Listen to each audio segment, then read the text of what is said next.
Hello everyone, this is Dr. Julie K. Shirayar and I'm a physiotherapist. I've completed my bachelor's in physiotherapy from Mahatma Gandhi University of Medical Science and Technology, Jaipur, Rajasthan, and master's in physiotherapy in the subject neurology from Wells University, Chennai, Tamil Nadu. I have made this channel to cover some important topics related to physiotherapy, and I'm gonna explain those topics so that it will be helpful for the students to understand in a better way. Other than that, I'll explain, demonstrate rehabilitation programs and protocols and modalities which are being used in physiotherapy. I hope so you guys will find my videos helpful. Do like, share and subscribe my channel. And now without any further delay, let's move on to the video. This is one of the most important topic which is being taught in physiotherapy. So here we'll be explaining about brachial plexus and all the parts of the brachial plexus. So first we have to know about the brachial plexus. What is brachial plexus? Brachial plexus is basically a network of nerve fibers that supplies the skin and musculature of the upper limb, or you can say upper extremity also. It begins in the root of the neck, passes through the axilla and runs through the entire upper extremity. And brachial plexus is divided into 5 parts. So basically brachial plexus is divided into 5 parts, and they are roots, trunk, division, cords and branches. These are the 5 parts of brachial plexus. And to remember this, there is a mnemonic which can be used nicely to memorize this, and that is Ravina Tandon drinks chilled beer. So through this you can remember all the 5 parts of the brachial plexus. R stands for roots, T stands for trunk, D stands for division, C stands for cords and B stands for branches. So now next we are going to draw the brachial. First comes the root. The root refers the ventral rami of the spinal nerve that comprises the brachial plexus. These are the anterior rami of spinal nerves C5, C6, C7 and C8 and T1. So it's C5, C8 and T1. All these 5 together comprises of the brachial plexus. Through here only it divides further into trunk, division, cords and then branches. So these are the roots. Now next comes the trunk. Next comes the trunk. So root makes 3 trunks. These all roots make 3 trunks. Anterior 2 makes 1 trunk. The middle one makes 1 trunk and the posterior 2 makes 1 trunk. C5 and C6 together they make 1 trunk, that is upper trunk. C5 and C6 make 1 trunk, that is upper trunk. C7 makes the middle trunk. C8 and T1 makes the lower trunk. So now roots has been divided into trunks, 3 trunks, that is upper, lower and middle. Next comes the division. So each and every trunk further divides into 2 divisions, that is anterior and posterior division, or you can say ventral and dorsal divisions also. So this is anterior division, this is posterior division of upper trunk. Now middle trunk also divides into anterior and posterior division. Anterior and posterior division. It combines and forms 3 cords. All the division combines and forms 3 cords. They are lateral, middle and posterior cords. So now both upper trunk's anterior division and middle trunk's anterior division, these 2 makes the lateral cord. 1, 2. This makes the lateral cord. All 3 posterior cords, they make the posterior cord.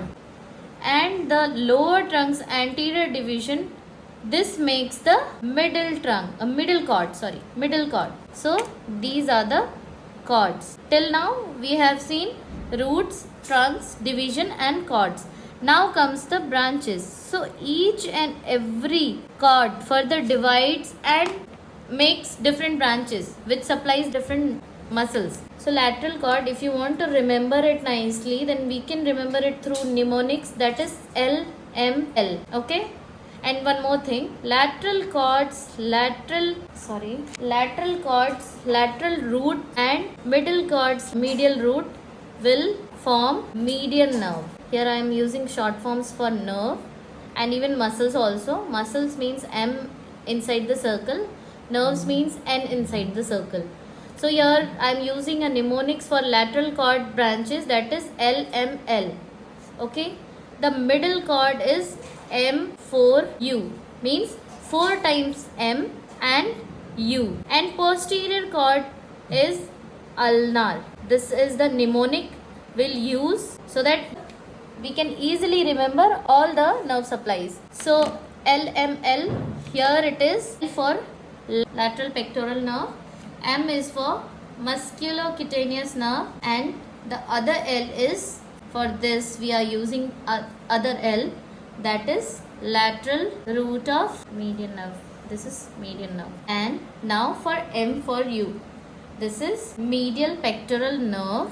First one is medial pectoral nerve. The second one is medial cutaneous nerve of arm. Third one is medial cutaneous nerve of forearm. Here these are two different. This one is for arm and this one is for forearm. Medial root of median nerve. And next is for ulnar. U stands for ulnar nerve. So these are the 5 which through this mnemonic we can easily memorize. And next one is for posterior cord, that is ulnar, that is upper subscapular nerve. The second one is lower subscapular, and third one is nerve to latissimus dorsi. It runs behind our back, like on our back, latissimus dorsi muscles, and it supplies to that muscle. And A stands for axillary nerve, R stands for, so basically these are all the nerves, and in these also the most important one are 5 main branches are musculocutaneous nerve, then median nerve, then ulnar nerve, then axillary nerve, and radial nerve. These are the 5 main branches of brachial plexus. These are the 5 main branches of brachial plexus. And now we are going, I'll tell you C5. From C5 also there comes one nerve, that is dorsal scapular nerve. It supplies to levator scapulae and rhomboids major and minor. Next one is at upper trunk. 2 branches are there in upper trunk. One is suprascapular nerve and the other one is nerve to subclavius. Okay. Now here we have these all are ventral primary rami, coming out from ventral primary rami and forming this root. So C5, C6 and C7. Now these 3 together will form one nerve, that is long thoracic nerve, and this supplies to serratus anterior muscle. I'm using this for muscle. Okay. Now one thing. Here in the upper trunk we have one point, that is Erb's point. That is called as Erb's point because here 6 nerves meet at this point. 6 of the nerves meet at this point. From C5, C6 and then these 2 at upper trunk, and then anterior and posterior division. So 1, 2, 3, 4, 5 and 6. So these all 6 meet at this point, and this is Erb's point. This is Erb's point. Okay. And when clinical significance in this is that whenever upper trunk gets damaged, then it will cause Erb's palsy. At this point, if it gets damaged, then it will cause Erb's palsy. And at lower trunk, if it get damage at lower trunk, if it get at C8 T1 level, it causes Klumpke's palsy, and it is most commonly associated with difficulty in vaginal delivery, and this has less significance and mostly you will find upper trunk damage only, lower trunk damage can be seen less only. So in this paper, in this video, we have described all this, and the next video which I am going to make is on these nerves, what are the muscles to which these nerves supply. So we'll make video on that, and at the end of this video I'll be posting this picture so that you can remember easily. Okay, so thank you for watching my video.